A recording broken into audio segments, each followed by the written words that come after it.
আসসালামু আলাইকুম এভরিওয়ান। আজ অনেক সহজ একটি ভি-নেক ডিজাইন দেখাবো, যেটি কিন্তু কোনো ঝামেলা ছাড়া খুব সহজেই আপনারা লেসের এবং সাদা কাপড়ের সাহায্যে ক্রিয়েট করতে পারবেন এবং হাতার সাইডেও এভাবে চিকন করে কিভাবে লেস অ্যাটাচ করতে হয় সেটাও আপনাদের দেখিয়ে দিব।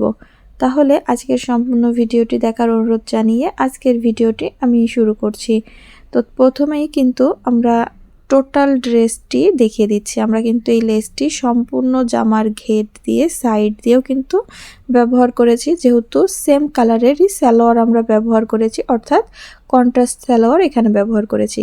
একই কাপড়ের আমি আরেকটি ডিজাইন অলরেডি শেয়ার করেছি। এটা হচ্ছে একটি ম্যাটারনিটি ওয়্যার বা প্রসূতি মায়েদের জন্য ডিজাইন করা, যেটার ভিতরে কিন্তু চেনটি হাইট ভাবে থাকবে। তো চলুন আজকের কাজটি দেখে নিই। তো তার জন্য এখানে আমি 8 ইঞ্চি চওড়া একটি পেপার পেস্টিং নিয়েছি, যেটা মাঝখান থেকে ভাঁজ করে নিয়ে এখানে লম্বা নিব আমি 13 ইঞ্চি এবং চওড়া নিব 3 ইঞ্চি। এই 3 ইঞ্চি থেকে 13 ইঞ্চি বরাবর আমরা ভি আকৃতিতে বা কোনাকুনি একটা দাগ দিয়ে নিব। যেহেতু এইভাবে যদি আপনি করেন তাহলে গলাটা একটু সংকুচিত হবে বা ছোট হয়ে আসবে, এই জন্য আমরা সাইড থেকে আর একটু করে কিন্তু বাড়িয়ে নিচ্ছি। তবে আপনাদের যদি গলাটি একটু চওড়ার দিক থেকে কম হয় লাগে তাহলে কিন্তু এরকমই রাখতে পারেন। এখন আমাদের গলা কিন্তু আমরা এখানে রাখবো 7 ইঞ্চি। তো খেয়াল করুন নিচের অংশে যে পেস্টিংটি বেঁচে যাবে সেটা অবশ্যই আমাদের রেখে দিতে হবে। পরবর্তীতে কিন্তু সেলাইয়ের সময় দেখিয়ে দিব যে পেস্টিংটি কি কাজে লাগছে। এই যে দাগ দেওয়া ওই বরাবর কিন্তু পেস্টিংটি কেটে রেখে দিবেন।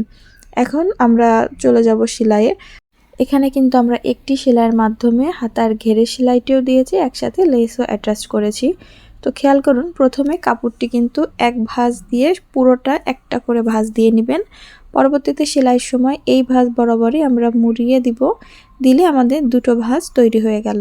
তো এই ভাঁজটি অবশ্যই চিকন করে দিবেন এবং এর উপরে কিন্তু আমরা লেসটি রাখবো। তো লেসটি রেখে একদম কোনা ঘেঁষে আমরা সেলাই দিব।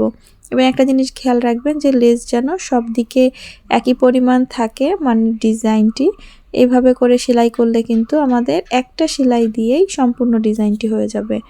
এখন এই পেপার পেস্টিংয়ের সাইড সেলাই করে জামার একদম মিডিল পোরশন বরাবর এই পেস্টিংটি আমরা কিন্তু পিন আপ করে নিব, যাতে কোনোভাবে মাঝখান থেকে সরে না যায়।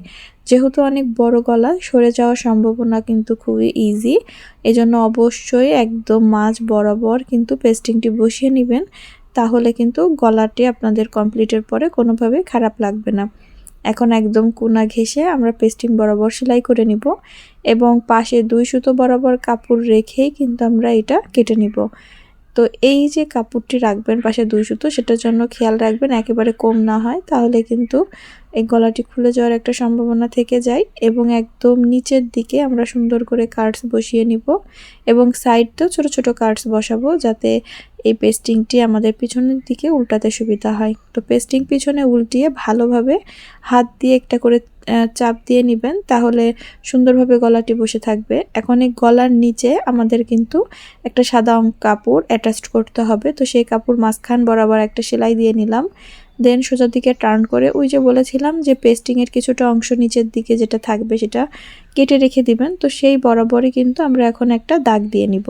এই দাগটি কেন দিলাম বুঝতে পেরেছেন নিশ্চয়ই, কারণ আমাদের গলার চওড়া যদি আমরা আনুমানিকভাবে বসাই, গলার চওড়াটা কিন্তু হয় কম তা না হলে বেশি হয়ে যাবে। তো কম হয়ে গেলে কিন্তু পিছনের পার্টির সাথে সামনের পার্ট জয়েন করার সময় আপনাদের বডি মেজারমেন্ট কমে যাবে এবং যদি বেশি হয়ে যায় বেড়ে যাবে, তাহলে টোটাল ফিনিশিংটা কিন্তু ড্রেসের যে ফিটিং সেটা ভালো আসবে না। এজন্য অবশ্যই এই ভি নেকের এই ডিজাইনটি করার সময় নিচের অংশটা রেখে দেবেন, যাতে এই বরাবর সাদা অংশের এই চওড়াটা যেন ঠিক থাকে। তো এখন আমরা কিন্তু জাস্ট এই সাদা অংশ বরাবরই সেলাই করে নিলাম, সম্পূর্ণটা করলাম না। আর বাড়তি কাপড়টা অবশ্যই কেটে ফেলে দিবেন। এখন এই যে উপর থেকে লেস লাগাবো, তো লেস লাগানোর সময় অবশ্যই সুতোর কালারটি চেঞ্জ করে নেবেন। যেহেতু আমরা সাদা কালার লেস লাগাচ্ছি, সাদা সুতো লাগিয়ে নেবেন এবং একদম কোনা ঘেঁষে এখানে কিন্তু আমরা এই লেসটি লাগাবো। আর নিচ বরাবর এসে সুইটি ভিতরে ঢুকিয়ে দেন লেসটি ধরে এদিকে ঘোরালেই কিন্তু অটো লেসটি সুন্দরভাবে এই সাইডে ঘুরে আসবে এবং একদম নিচ বরাবর লেসটি একটু উঁচু হয়ে থাকবে, কিন্তু সেটার সমাধানও আছে, সেটা একটু পরেই দেখিয়ে দিচ্ছি। তো কোনা ঘেঁষে সেলাইটি কমপ্লিট হয়ে গেলে আমরা কিন্তু আরেকটি সেলাই দিব, অর্থাৎ লেস যেহেতু একটু চওড়া এজন্য অবশ্যই এই চাপ সেলাইটি দিতে হবে, তা নাহলে কিন্তু লেসটি উঁচু হয়ে থাকবে। তো এটা খুব কেয়ারফুলি সুন্দরভাবে দিবেন যাতে ডিজাইনটি নষ্ট না হয়। এবং এই বরাবর আসলে এই লেসের কিন্তু এক একটা জয়েন্ট থাকে, সেখান থেকে আপনারা দুই পাশে কাটস করে দিয়ে দিবেন। দিলে আমাদের এই একটি ফুল আলাদা হয়ে গেল, সেটা মাঝখানে রেখে আমরা কিন্তু সেলাইটি করে নিব। তাহলে এই খুব সুন্দর একটি লুকও ক্রিয়েট হয়ে যাবে এবং সম্পূর্ণ লেসটি ভালোভাবে সিকিউরও হয়ে যাবে। আজ এখানেই বিদায় নিচ্ছি, দেখা হবে নতুন ভিডিওর সাথে।